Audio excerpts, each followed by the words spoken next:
Esselamu Aleyküm değerli izleyenler. Karikatür Atölyesi'nin yeni bir bölümü ile karşınızdayız. Bugünkü çizim konumuz özellikle içinde bulunduğumuz kış şartları ve bu şartlardan etkilenen insanları ele alacağız. Onlara sahip çıkabilmek, onlara birer şemsiye olabilmeyi bakalım çizgilerimize nasıl yansıtmışız? Hep beraber izleyelim, görelim. Yine sizler de ekranları başlarında bizlere eşlik edebilir. Çizdiklerinizi yine WhatsApp hattından bizlere gönderebilirsiniz. Hazırsanız başlıyoruz. Öncelikle bir yerleşim yeri, bir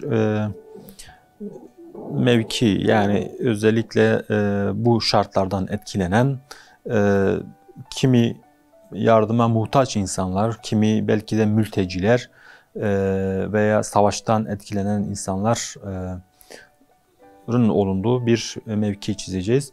Daha sonra onlara sahip çıkan, onlara yardım eden ve onlara şemsiye tutan, tabiri yerindeyse bir insan çizeceğiz.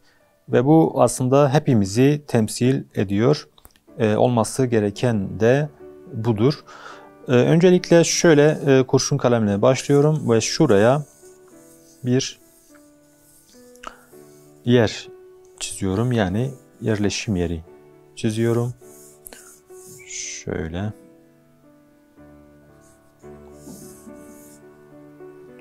Şurada hem savaştan etkilenmiş bir şehir, hem fakir insanların olduğu bir ev veya evler ve dahası mültecilerin yaşadığı belki de bir çadır kent.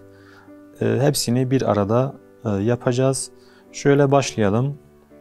Şurada bir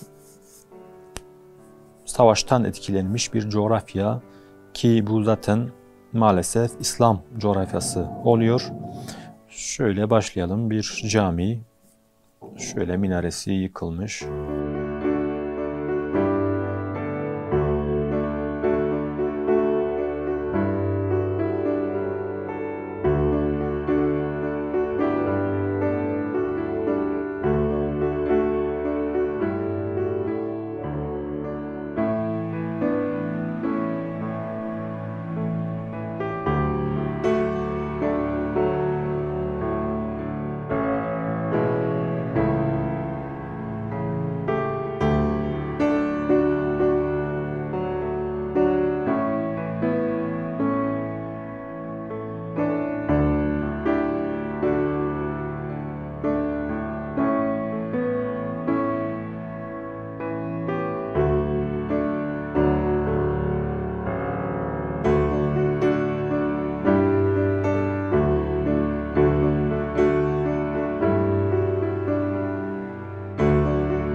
Şu an çok detaylı çizmiyorum çünkü zaten üstünden geçeceğim.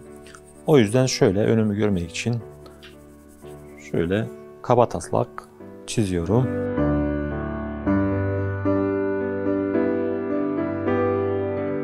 Belki şurada bir örneğin bir fakir evi yansıtan şöyle eski bir ev yapalım.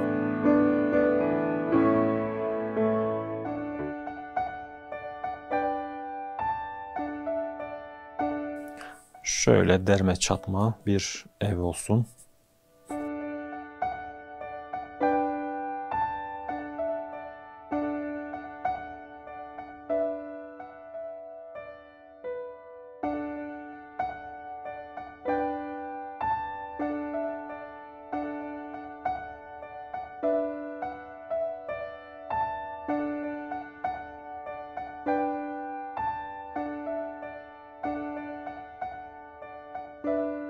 Şöyle sol tarafta ise yine bir mülteci kampını temsilen bir çadır olsun. Bir çadır kent olsun. Çok fazla yapmaya gerek yok. Şöyle bir iki tane yaptık mı tamamdır.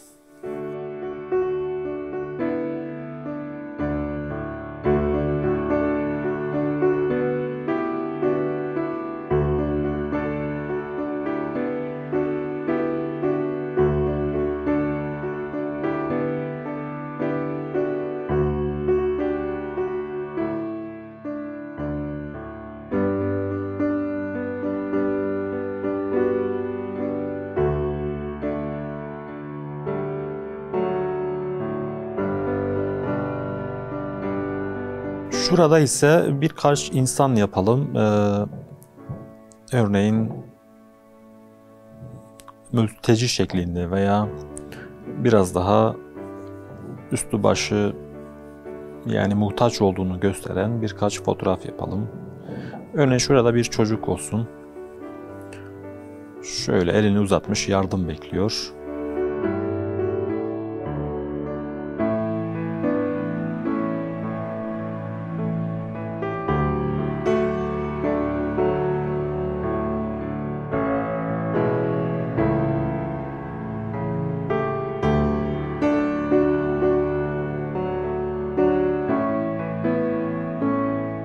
Şöyle burada oturan bir çocuk olsun.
Bunu da yaptıktan sonra bir insan yani insanlığı temsilen bir insan figürü şuraya bir şemsiye tutuyor.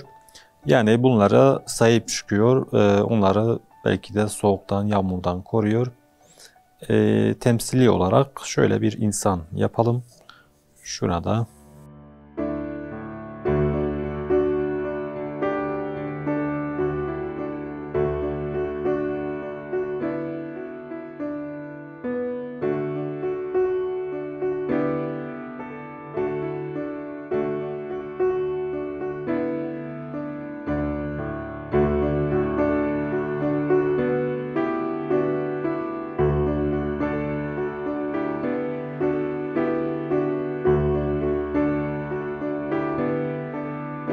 Şöyle önce iskelet yapısından başlıyorum. Yani insanın şöyle omuzların olduğu kısımdan başlıyorum.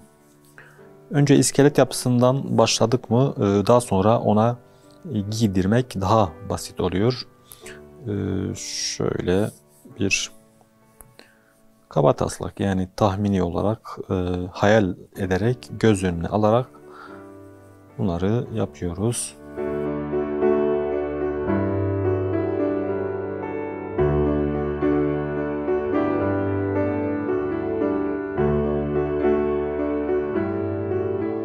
Şuradaki el biraz daha uzun yapıyoruz. Yani normalden daha uzun yapıyoruz. Çünkü karikatür yapıyoruz ve bazen gerçeğin dışına çıkabiliyoruz. Yani burada her zaman mantık aramamak gerekiyor. Örneğin şurada uzanan bir el. Yani nasıl ki edebiyatta mecazi anlam ifade eden sözler veya hareketler var ise burada da hani karikatürde de şöyle yani zaten abartma sanatı diye de adlandırılıyor. Şöyle abartıyoruz. Yani şuradaki kolu şöyle uzatıyoruz. Şuradaki şemsiyeyi tutuyor şu şekilde.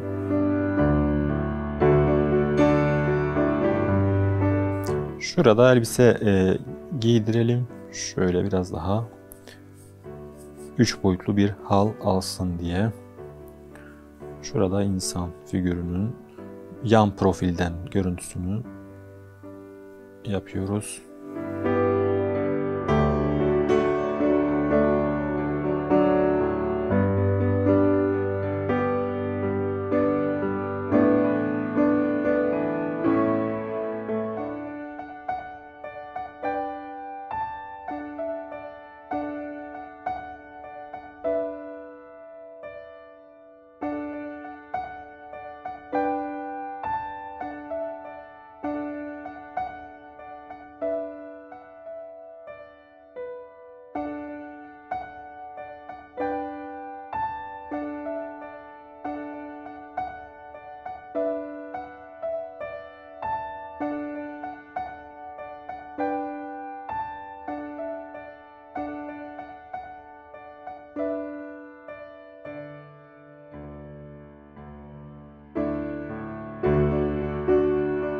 Bunu da yaptıktan sonra artık siyah kalem ile üzerinden geçebiliriz.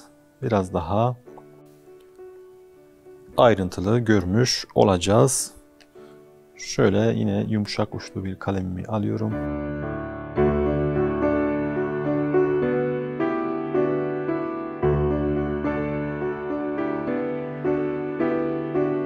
Ve üzerinden geçiyorum.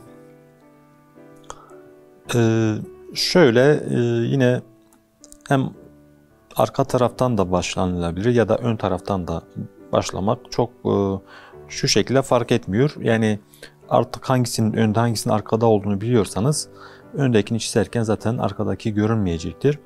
Veya arkadakini çizerken öndekini hesap ederek onun önüne geçmiyoruz. Şöyle arkadan başlayalım. Şuradaki İslam coğrafyasından şöyle başlayalım.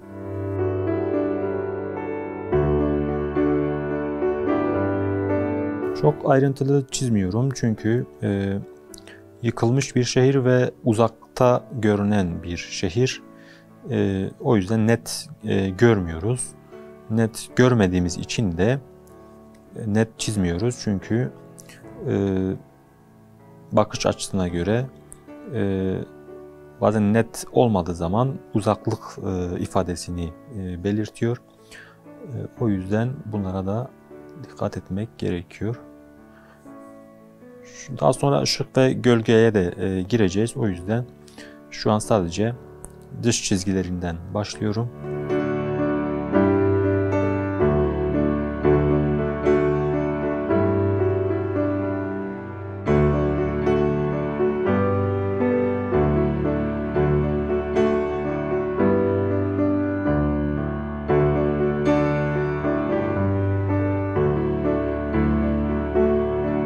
Şurada daha koyu olan gölgeler var ise onları normal çizgi çizerken de aynı kalem ile verebiliyoruz.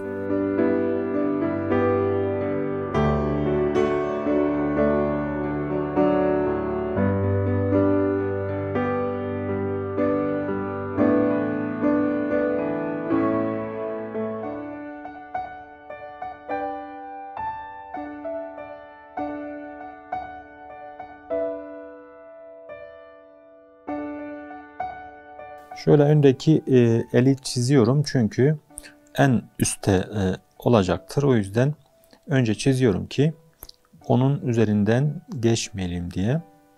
Bunu çizdikten sonra artık arkadakilerini tekrar şöyle çizmeye devam edebiliriz.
Bugünkü çizimimizin sonuna geldik. Bugün özellikle kış şartlarında zor durumda olan insanları gündeme getirdik.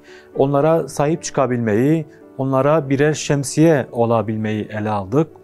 Yine sizler de ekranları başlarında bizlere eşlik ettiyseniz çizdiklerinizi bizlere gönderebilirsiniz. Yeni bir programda buluşmak dileğiyle Allah'a emanet olun.